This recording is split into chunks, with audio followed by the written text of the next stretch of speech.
All right, everybody, we've got something we've got to talk about. This is something I saw in my morning open stream when I opened the market, and it's that Cathie Wood retweeted something at like 9:30 a.m. 9:45 a.m., which was an open letter to the Fed. Now, this is really interesting, and I want to talk about this. It is getting to the point where Cathie Wood feels that Mr. Jerome Powell and anyone in the Fed is not listening to her. And she's screaming about it. She's putting it up on podcasts. She's making YouTube videos about it. She's saying that, look, Jerome Powell, you're not Paul Volcker. Almost quite explicitly saying, hey, who the hell do you think you are? She's trying to get her argument out there into the world. And Elon Musk agrees with her, by the way. Elon Musk agrees that we have a risk of deflation coming. So she's not the only one alone out here. But all of her stocks are in high growth tech names. And if interest rates rise, that only hurts those names. They get pummeled even more. If a recession happens, like a real recession, it gets even worse. So they wrote an open letter to the Fed. And this is so interesting. It's like Alex Carp with Palantir putting out like shareholder letters. It's like ARK is putting out an open letter to the Fed. So let's read through it a little bit. Let's talk about some of her core arguments. And we'll talk about if there's any logic here. In our recent In the Know video, we offered some of our data.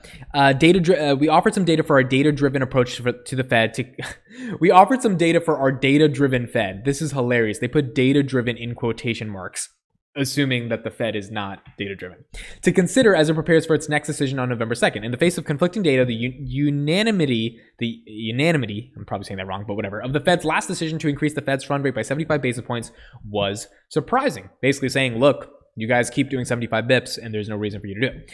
We focus on two variables, employment and headline inflation, upon which the Fed seems to be taking its decisions. In our view, both are lagging indicators, not leading indicators. Again, lagging indicators means this has already happened in the past. It's not really going to delineate what's going to happen in the future, whereas a leading indicator is what's about happening right now. Commodity prices are leading indicators upstream in the stage of processing. Most commodity prices have peaked and except for food and energy are falling on a year-over-year basis as shown below. Without question, food and energy prices are important, but we do not believe that the Fed should be fighting and exacerbating the global pain associated with the supply shock to agriculture and energy commodities caused by Russia's invasion of Ukraine, which means they are blaming more geopolitical things as a one-time phenomenon for why we have some of these shocks in prices versus overarching inflation, or that being evidence of overarching inflation, which is why the Fed should not be doing what they're doing. And then you see they have these charts over here. They have the peak closing price date. This is all around 2020, 2021. Peak closing price to last close percent change, and closing price year-over-year percent change. All of these are negative, meaning all of these things, or at least most of these things, are starting to trend downwards, which means we should be showing that commodities are going down, inflation is going down, raw materials are going down. Then they talk about inventory accumulation. In the face of single-digit sales growths, inventories at Walmart and Target increased 25.5% and 36.1%, respectively, during the most recent quarter. Nike's recent quarter suggests that the inventory imbalances have worsened. Despite sales growth of only 3.6%, Nike's inventories increased 44% globally. So even though they have some sales growth, their inventories are still stuck on the shelves because people aren't buying. In North America and on ship and transit, inventories increased 64% and 85% respectively. Now remember, why is this important? If you have more inventories, that means less people are buying, which means less money is going into the economy. If less money is going into the economy from a macro level, there are more goods and services, which means prices should come down. So for example, if there's 20 laptops and 21 people want those laptops, there's less supply, more demand, which means the prices for those goods like laptops go up.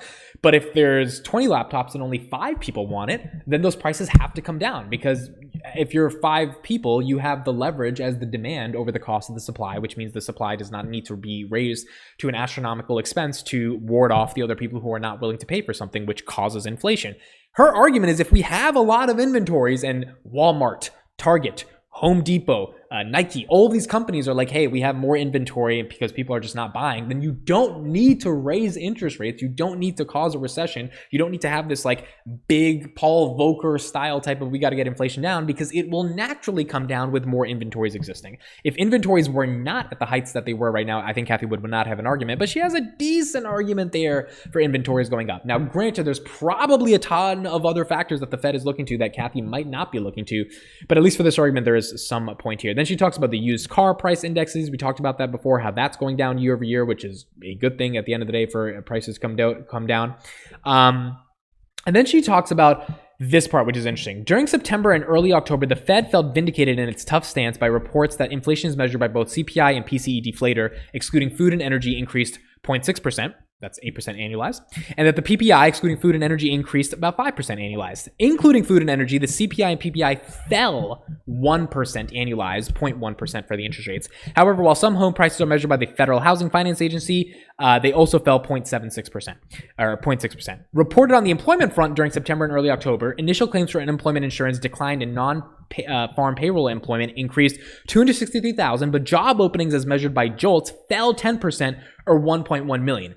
What does all of this mean? Number one, it means that if you take out certain things that the Fed is, if you exclude certain things like food and energy and you include them into the inflation report, then we're actually decreasing core inflation by 1%. Now, the Fed may want to be more aggressive than 1% annualized or 0.1% core, which means they want to get it down even more. So you can make the argument that, that doesn't really matter. You could also make the argument that if you exclude these things and inflation is rising, then including those things doesn't really make it better. It just overall washes the entire form of inflation. So if we exclude food and energy and its inflation is through the roof, then we still have to do something about inflation. So I don't know if Cathie has the best argument there, but at least she says if you took everything together, the core inflation is reducing.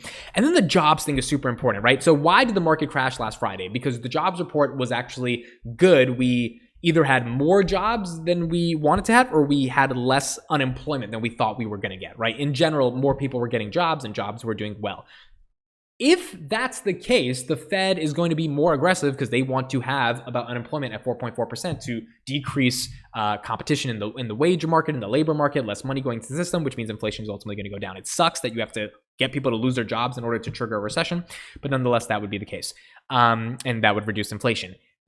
Cathie's argument is job openings measured by JOLTS fell to 1.1 million, or fell 10%, which means 1.1 million less jobs were offered, which theoretically is a technical layoff, right? Because you're just not hiring more people, which means more people can't get those jobs. Some people you probably had to lay off in that context, which means if jobs are going down, that is a good thing. Why is that a good thing? Because now the Fed can't say, hey, we need to increase unemployment because those jobs are going down already. That is the entire thesis argument for why job openings going down or falling is a good thing in the Cathie respect. They ended off by saying unanimous? Really? Could it be that the unprecedented 13-fold increase in interest rates during the last 6 months, likely 16-fold come November 2nd, has shocked not just the US, but the world and raised the risks of a deflationary bust? Maybe. Maybe not. And I think that's the exciting part here. Maybe it did, maybe it not. It kind of sounds poetic at the end where they're just like, are you really thinking this is the case? Do you really think this is true? It might not be true. It might not be the case. And I think we're going to ultimately have to see. Cathie has some data. I'm not going to say she doesn't have some data. The problem is she's also a bit biased because a lot of the stocks that she owns are going to get destroyed as interest rates go further and further. And by the way, I don't want those stocks to get destroyed. I'm in some of those stocks like Palantir and Tesla. Those are growth stocks and you want to, see them be green. But at the end of the day, if we have to get rid of inflation and we have to be incredibly hawkish, this might just be something that the Fed has to do. I think October CPI is going to be very telling. That's going to let us know everything around if November 2nd, it goes up or down. Because imagine if inflation decreases to like 5%. I don't think that's going to happen, but imagine if it does. The Fed cannot be that hawkish because at that point, you are actually risking a recession for no reason, and it would just be absurd. But if inflation doesn't go down as much as it needs to go down, and if the pinpoints of data Cathie's using are not convincing to the Fed or Jerome Powell, then he's going to raise interest rates, and it's going to be a pretty rough economy over the next 6 to 9 months. Jamie Dimon, president of JP Morgan, just came out and said he fully expects a recession in the next 6 to 9 months. We are already in a technical recession with negative GDP growth for consecutive quarters. I guess it's a question of a real, the media is all right, it's here, it's time. And if that happens, there's going to be a lot more pain to come. So Cathie says deflation's happening in the next 6 months. She thinks the Fed has got it totally wrong. It's a war between Cathie and the Fed. Let's see what happens. Thank you so much for listening and watching. Let me know your thoughts and comments. I'll see you in the next one.